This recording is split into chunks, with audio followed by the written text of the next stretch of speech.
Hello, আসসালামু আলাইকুম। আমি আব্বাস ইব্রাহিম। তো আজকে আমরা ডিফারেনশিয়াল ইকুয়েশনের সিরিজের তৃতীয় ভিডিও দেখব।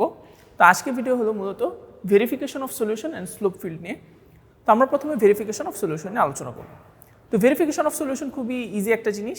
এখানে হলো যে তোমাকে একটা ডিফারেনশিয়াল ইকুয়েশন দেওয়া থাকবে এবং একটা সলিউশন দেওয়া থাকবে। তোমাকে শুধু দেখাতে হবে যে এই সলিউশনটা এই ডিফারেনশিয়াল ইকুয়েশনের একটা সলিউশন, তোমাকে এটা শুধু প্রমাণ করতে হবে। তো তাহলে আমরা চলো ভিডিও দেখি। তো দেখো এখানে একটা ডিফারেনশিয়াল ইকুয়েশন আছে dy/dx = x * y⁴ এবং এটার একটা সলিউশন দেওয়া আছে y = 1/16 * x⁴। তো তোমাকে শুধু কিছুই করতে হবে না, তোমাকে এখানে শুধু y এর জায়গায় এই যে 1/16 * x⁴ বসিয়ে দিয়ে প্রথমে এটাকে ডিফারেন্সিয়েট করে দেখাতে হবে যে এটা ইকুয়ালস টু এই যে তুমি যদি এখানে y = 1/16 * x⁴ বসাও তাহলে যেটা হবে অর্থাৎ এই দুটার মান সমান হবে। তুমি শুধু এটা দেখো তাহলে এটা হয়ে যাবে, প্রমাণ হয়ে যাবে। তো এখানে দেখো এখানে আরেকটা ডিফারেনশিয়াল ইকুয়েশন আছে এবং সেটার একটা সলিউশন দেওয়া আছে। তো এটাও একই জিনিস, তোমাকে শুধু ডিফারেন্সিয়েট করতে হবে এবং y এর জায়গায় এই যে x * e⁴ এই মান বসিয়ে তোমাকে দেখাতে হবে যে y⁻′ - 2y' + y = 0 হয়। তো আমরা তাহলে দেখি এটা সলিউশন কীরকম হবে। তো এই যে দেখো এখানে আমরা প্রথমে y এর জায়গায় 1/16 * x⁴ এটা বসিয়েছি, তারপরে এটা dy/dx এটাকে ডিফারেন্সিয়েট করার পরে 1/16 * 4x³ এসেছে, এরপরে এটা = 1/4 * x³ হয়েছে। আবার দেখো রাইট হ্যান্ড সাইডে x * y⁴, এখানে y = 1/16 * x⁴ আমরা বসিয়েছি। তো তারপরে দেখো এটা = x * 1/4 * x² = 1/4 * x³। তো তাহলে দেখো left hand side equals to right hand side, অর্থাৎ আমরা দেখিয়েছি যে y = 1/16 * x⁴ যদি আমরা বসাই তাহলে dy/dx = x * y⁴ হয়। তো এরপরের প্রবলেমটাও দেখো একই জিনিস যে আমরা এখানে দেখো y = x * e⁴x হলে আমরা দেখি যে y = x * e⁴xকে যদি আমরা ডিফারেন্সিয়েট করি তাহলে y' = x * e⁴x + e⁴x হয় এবং y⁻′ = x * e⁴x + 2 * e⁴x হয়। তো তাহলে দেখো y⁻′ - 2y' + y = দেখো আমরা শুধু এগুলোর মান বসিয়ে দিলাম, এটা = 0 হবে। তো যেহেতু আমরা দেখিয়েছি যে y = x * e⁴x বসালে এই যে y⁻′ - 2y' + y = 0 হয়, তাহলে আমরা বলতে পারি যে x * e⁴x হলো এই ডিফারেনশিয়াল ইকুয়েশনটার একটা সলিউশন। তো আশা করি তোমরা বুঝতে পেরেছো যে ভেরিফিকেশন অফ সলিউশন বলতে আমরা কি বুঝাচ্ছি, যে তোমাকে শুধু একটা সলিউশন দেওয়া থাকবে, তুমি শুধু ওই ডিফারেনশিয়াল ইকুয়েশনে y = অত বসিয়ে তুমি ডিফারেন্সিয়েট করবে, তারপর যোগ বিয়োগ বা গুণ ভাগ করে তুমি শুধু প্রমাণ করবে যে এটা = এটা হবে, তাহলে তোমার এটা ভেরিফাই হয়ে যাবে যে এই সলিউশনটা এই ডিফারেনশিয়াল ইকুয়েশনটার একটা সলিউশন। তো তোমাদেরকে একটা এক্সারসাইজ দিই, দেখো এই যে d²x/dt² + ω² = 0, এটা হলো স্প্রিংয়ের সলিউশন, স্প্রিংয়ের ডিফারেনশিয়াল ইকুয়েশন। তোমরা কিন্তু এটা ইন্টারে পড়ে এসেছো। তো তোমাদেরকে যেটা দেখাতে হবে সেটা হলো যে x = a * sin of ωt + phi, এটা হলো এই ডিফারেনশিয়াল ইকুয়েশনটার একটা সলিউশন। তো তোমাকে এখানে কিছু করতে হবে না, তোমাকে শুধু x = a * sin of ωt + phi এটা ফার্স্টে বসাতে হবে, বসিয়ে তুমি দুইবার ডিফারেন্সিয়েট করবে, তারপর তোমাকে দেখাতে হবে যে ω²x এখানে x = a * sin of ωt + phi বসাবে, তারপর এই দুইটার যোগফল 0 হবে। তুমি যেটা দেখাতে পারো তাহলে বোঝা যাবে যে সলিউশনটা ভেরিফাইড হয়ে যাবে। তো এবার আমরা স্লোপ ফিল্ড দেখব। তো স্লোপ ফিল্ড সম্পর্কে জানার আগে আমাদেরকে একটা বিষয় জানতে হবে, সেটা হলো ইনিশিয়াল ভ্যালু প্রবলেম। তো ইনিশিয়াল ভ্যালু প্রবলেম কি? ধরা যাক তোমাকে একটা ডিফারেনশিয়াল ইকুয়েশন দেওয়া আছে এবং সেই ডিফারেনশিয়াল ইকুয়েশনে কিছু শর্ত দেওয়া আছে। তো তোমাকে এই ডিফারেনশিয়াল ইকুয়েশনের সলিউশন তুমি যেটা বের করবে, ওই সলিউশনটার এমন একটা স্পেশাল কেস বের করতে হবে যেটা এই শর্তগুলো পূরণ করে। তো অনেক সময় যেটা দেখা যেতে পারে যে একটা ডিফারেনশিয়াল ইকুয়েশন অনেকগুলো কেস থাকতে পারে, যে অর্থাৎ একটা ডিফারেনশিয়াল ইকুয়েশনের সলিউশন অনেকগুলো কেস থাকতে পারে। তো তোমাকে শুধু নির্দিষ্ট ওই কেসটা বের করতে হবে যেখানে এই শর্তটা পূরণ হয়। তো তাহলে চলো আমরা একটা এক্সাম্পল দেখি। এখানে দেখো একটা ডিফারেনশিয়াল ইকুয়েশন আছে x⁻′ + 16x = 0। তো এটার একটা সলিউশন হলো x = c1 * cos 40 + c2 * sin 40। তোমরা চাইলে এটাকে ভেরিফাই করে দেখতে পারো। তো এখন এখানে c1 এবং c2 হলো একটা কনস্ট্যান্ট, দুটা কনস্ট্যান্ট। তো এখানে দেখো কিছু ইনিশিয়াল ভ্যালু দেওয়া আছে X of pi by two equals to -2 এবং X prime of pi by two equals to 1, অর্থাৎ টি ইকোয়াস টু যখন পাই বাই টু হবে তখন এক্স ইকোয়াস টু -2 হবে এবং টি ইকোয়াস টু যখন পাই বাই টু হবে তখন এক্স প্রাইম ইকোয়াস টু 1 হবে। তো এই যে দুটা শর্ত দেওয়া আছে, এই দুটা শর্তের সাহায্যে আমরা কিন্তু এই যে C1 এবং C2 এর মান নির্ণয় করতে পারবো। তো কিভাবে করব দেখো, তো আমরা লিখি যে x equals to C1 into cos 4t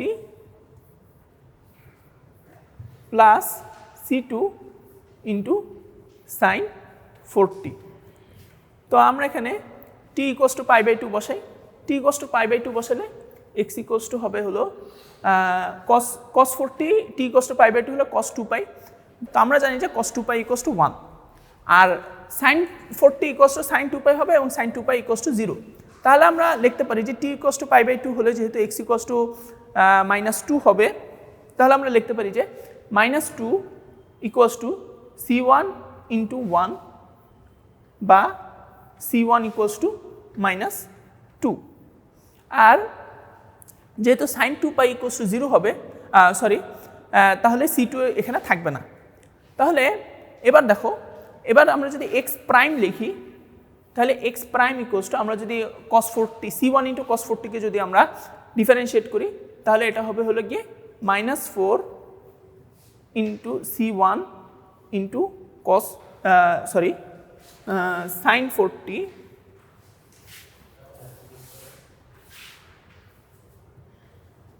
-4 C1 into sin 4t plus 4 C2 into cos 4t। তো তাহলে এখন দেখো আমরা যদি t equals to pi by two বসাই তাহলে x প্রাইম ইকুয়ালস টু 1 হবে, তাহলে 1 আর sin 4t equals to sin 2 পাই ইকুয়ালস টু 0, তাহলে এখানে C1 বাদ চলে যাবে আর cos 4t ইকুয়ালস টু 1, তাহলে এখানে 4 C2 হবে। তাহলে 1 ইকুয়ালস টু 4 C2 বা C2 ইকুয়ালস টু 1/4। তাহলে আমরা যদি লিখি, তাহলে আমরা যদি এই ইকুয়েশনটার পরিপূর্ণ সমাধান লিখি তাহলে আমরা লিখতে হবে যে x equals to -2 cos 4t plus 1/4 into sin 4t। তাহলে এই যে আমরা যে আগে যে শর্ত দুটো দিয়েছিলাম যে x of t equals to x of pi by two equals to -2 এবং x prime of pi by two equals to 1, তাহলে এই শর্ত দুটি পূরণ হবে। তাহলে আমরা এই ইনিশিয়াল ভ্যালু প্রবলেম সম্পর্কে জানলাম। তো এখন আমরা স্লোপ ফিল্ড সম্পর্কে দেখি। তো স্লোপ ফিল্ড সম্পর্কে জানার আগে আমরা একটা ধারণা নিই স্লোপ ফিল্ড মূলত কি। তো স্লোপ ফিল্ড হলো যে তুমি কোনো একটা ডিফারেনশিয়াল ইকুয়েশন অনেক সময় সলিউশন করা ছাড়াই তুমি সেই ডিফারেনশিয়াল ইকুয়েশনের যে সলিউশনটা আছে সেটার বিভিন্ন পয়েন্টে সেটা স্লোপগুলো তুমি নির্ণয় করতে পারবে। তো স্লোপ ফিল্ড হলো যে এমন একটা ফিল্ড যেখানে ওই যে কার্ভটা এই ডিফারেনশিয়াল ইকুয়েশনটার সলিউশন সেটার স্লোপগুলো থাকবে এবং সেই স্লোপগুলো দেখে ওই ইকুয়েশনের সলিউশন নির্ণয় করা যাবে। তো তাহলে আমরা দেখি, এই যে দেখো আমরা এখানে একটা এক্সাম্পল দেখি। Find the direction field for the differential equation dy/dx equals to 0.2 into xy। তো এখানে দেখো যে dy/dx কিন্তু হলো স্লোপ। যদি y যদি এই ডিফারেনশিয়াল ইকুয়েশনটার সলিউশন হয় তাহলে dy/dx হবে এই ডিফারেনশিয়াল ইকুয়েশনটার স্লোপ। তাহলে দেখো আমরা কিন্তু y এর মান বের না করি আমরা কিন্তু বিভিন্ন পয়েন্টে dy/dx এর মান বের করতে পারবো। যেরকম দেখো x ইকুয়ালস টু 1 এবং y ইকুয়ালস টু 1 হলে dy/dx equals to 0.2 into 1 into 1 হবে ইকুয়ালস টু 0.2 হবে। একইভাবে x ইকুয়ালস টু 2 এবং y ইকুয়ালস টু 2 হলে হবে 0.2 ইন্টু 2 ইন্টু 2 বা 0.8 হবে। তো তাহলে দেখো এই যে এখানে দেখো এই যে 1 1 বিন্দুতে আমরা একটা রেখা টেনেছি যেটার স্লোপ কিন্তু প্রায় অ্যাপ্রক্সিমেটলি, তোমাকে যে একবার অ্যাকুরেট হবে বিষয়টা এরকম না, এটা হলো 0.2 এর সমান। একইভাবে দেখো 2 2 বিন্দুতে আমরা যে রেখাটা টেনেছি সেটা অনেকটা 0.8 এর সমান। হ্যাঁ, তারপরে দেখো x ইকুয়ালস টু 0 এবং y ইকুয়ালস টু 0 বিন্দুতে সবগুলো বিন্দুতে দেখো স্লোপ কিন্তু কি একেবারে সমান্তরাল 0 0 0। তো তাহলে আশা করি তোমরা বুঝতে পেরেছো যে স্লোপ ফিল্ড কীভাবে আঁকতে হবে। তো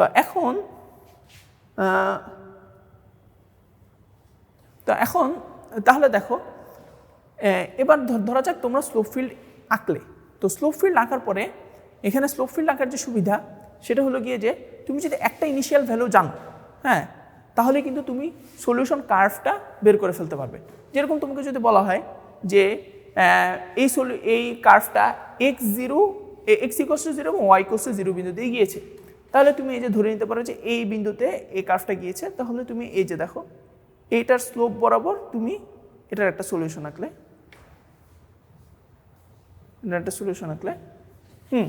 তো এখানে দেখো y=c × e⁻0.1 × x², এটা হলো গিয়ে যে এই ইকুয়েশনটার আসল সলিউশন।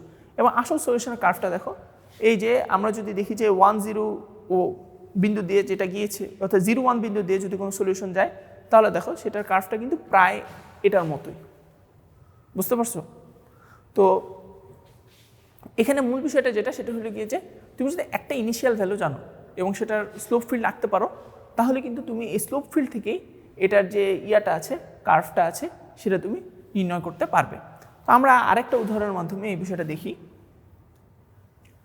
যেরকম দেখো, ইউজ আ ডিরেকশন ফিল্ড অর্থাৎ slope field to sketch an approximate solution curve for the initial value problem dy/dx = sin y, y(0) = -3/2। অর্থাৎ তোমাকে একটা ডিফারেনশিয়াল ইকুয়েশন দেওয়া হয়েছে dy/dx = sin y, এবং তোমাকে একটা ইনিশিয়াল ভ্যালু দেওয়া হয়েছে, সেখানে x=0 হলে y = -3/2। অর্থাৎ এই সলিউশনের যে এই ডিফারেনশিয়াল ইকুয়েশনের যে সলিউশন কার্ভ আছে সেটা 0 -3/2 বিন্দু দিয়ে যাবে। তাহলে দেখো আমরা স্লোপ ফিল্ড আঁকলাম প্রত্যেকটা xy বিন্দুতে, এবং আমরা জানি যে 0 -3/2 বিন্দু দিয়ে এই কার্ভটা যাবে। তাহলে দেখো এটার যে এই যে স্লোপ ফিল্ড আছে সেই বরাবর আমরা একটা কার্ভ আঁকলাম।